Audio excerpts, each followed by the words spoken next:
So I wanted to make this video because I received an email that I thought was very telling, and I think it's one that the answer to it will really help everybody else that might have the same headspace as the person who sent it, and hopefully then on the other end of me as I'm answering it.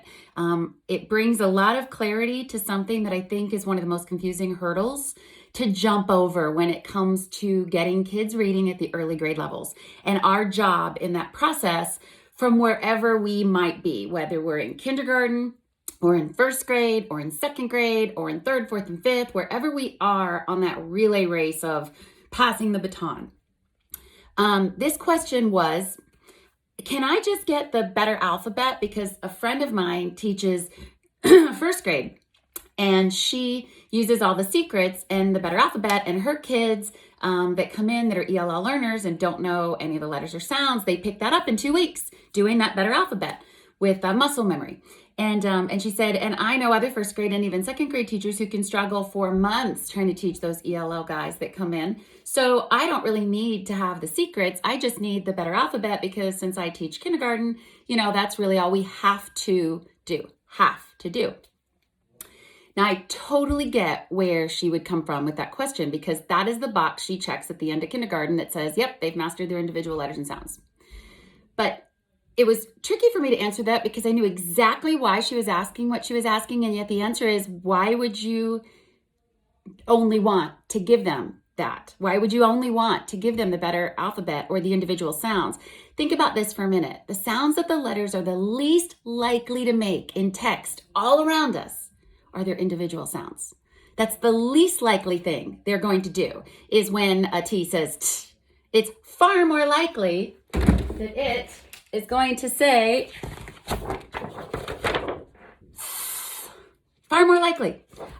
So if we know that the sounds of letters are the least likely to make are their individual sounds, why would we want to just give kids a piece of basically what is the alphabet? So think about it like this. Think about the alphabet as multifaceted, like a diamond, or multidimensional. So we know we have three-dimensional, two-dimensional objects. Imagine that just the individual letter sounds are the first dimension. They're one thing letters can do, but they're the least most likely. The other two dimensions in this three-dimensional picture that is text are all the things letters do when they get together and don't do what they should. So why would you want to just give them a piece of something that they can't do anything with, which means they can't practice it? And if they can't practice it, which is what you think you're doing, or those individual sounds, if you never actually get to use them because you can't reinforce them since they never actually happen in real text, then you're even making the one little job you're trying to do harder. Now think for a minute, let's compare this to if a teacher said, listen, can I just get the A through F in the alphabet train? Because I don't really need to do the other letters. I just really, we only really need the A through F. What are you going to do with an A through F? It's never going to work to read and write words if all kids know are the A through F. And everybody would agree. That's common sense. This is exactly the same. It's never going to work. Kids in kindergarten and first grade are never going to work. They're never going to be able to read and write real words if all they have are bits and pieces of the code, starting with the least likely sounds those letters make. If they have to wait until first grade to get a TH, it's never going to work. If they have to wait until second grade to get a UAW, they can't read the word August. They can't write the word saw. They can memorize it, but they can't read it. They can't decode and encode. They can't do all of the things that are going to power up vocabulary, comprehension, fluency, all of the things that go into the reading stew. Once that pot is on the stove and it's boiling, those are the added little seasonings, all of those pieces that are so critical to what reading really is. Like I said, vocabulary building, fluency, your ability to comprehend to a deep level what's actually happening in the text. Those are the seasonings. What goes into the pot to get the stew stewing is your ability to read to start with. You can't comprehend what you can't read. Kids can't build fluency with text they can't read. In other words, you can't read something more quickly with expression if you can't read it at all. You can't build vocabulary if you're not an avid reader. So the base or the paste or the preliminary ingredients that start that stew cooking is your ability to actually decode. From there, you get to really make that dish what it is, which is what makes reading what it is. All the things that we do as readers, which are all those other ingredients, the vocabulary, the fluency, the comprehension, everything that goes into what makes us powerful readers and writers as we move, into our adulthood and into the areas and subjects that we love. So I guess what I'm trying to say here is, not so well, but what I'm trying to say here is that why stop at a fifth of the alphabet? Why just teach A through F? Now, obviously, I'm being figurative here. She didn't say, can I just get A through F for the better alphabet? She just said, I don't really need the secrets, but can I just get the better alphabet? If the alphabet is the first dimension of this thing called the code, what letters do when they get together is the second and the third dimension. And you can't just stop at F, quote unquote. You can't just give kids this much of something that they can't do anything with until they get these other pieces. And if you're thinking, well, but that's too hard and it takes kids forever just to learn the K and the L and the D, it's because you're going through the front door and you're not aware yet of what the brain science lets us do, what access points we have, what areas of the brain are already developed, and that you would fully agree are already developed. Things your kids can do with ease and joy, like tattling on their friends, telling you who's in love, telling you who's not allowed to sit together, telling you how they feel when they're at the front of the line versus the middle versus all the way at the end.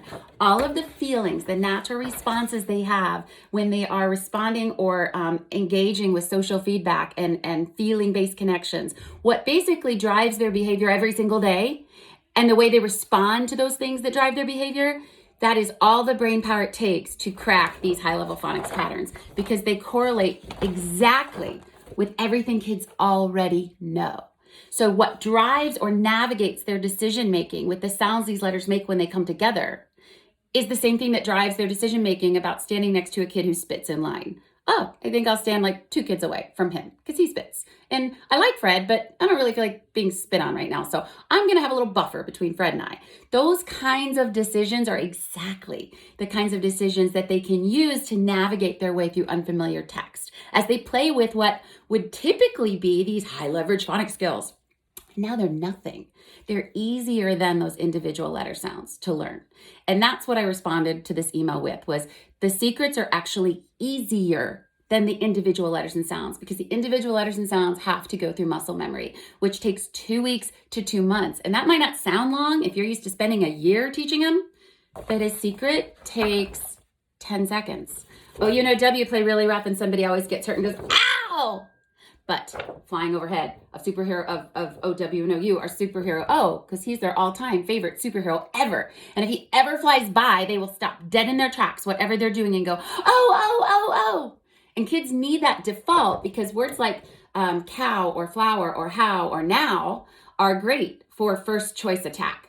But what about words like blow, flow, glow? Next most likely.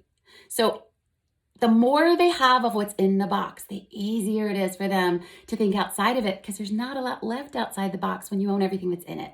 And a secret's just everything that's in the box. It's every possible thing a letter can do by itself and when it gets together with those other letters and then likes to misbehave, like kids sometimes do when they get together with their friends. And the way they misbehave is very different depending on who they get together with. And every kid in the class knows the likely behaviors of other kids in the class when they're with Harry versus with Fred versus with Susie versus with Mella. So it's those tracks that we're using to transport these high leverage phonics skills that 5-year-olds need all of in order to really milk whatever our reading program is, or whatever your phonics program is, or whatever your math directions say, or whatever's on the lunch menu. Text that's all around them gets powered up when they bring to the table a way to make sense of it. And the brain is a pattern-making machine. So everything that we recognize, that we bring something to the table to connect with it, allows us to make something of that, make use of it. In other words, get that instructional value out of that moment in time, but not just that moment in our reading block, all day long, every day, every week, every month. And that's the snowball effect of getting more sooner so that you have more to do all that we're already doing all day long. At the end of the day, the more tools kids bring to the table, the more value they take away from everything we do every single day.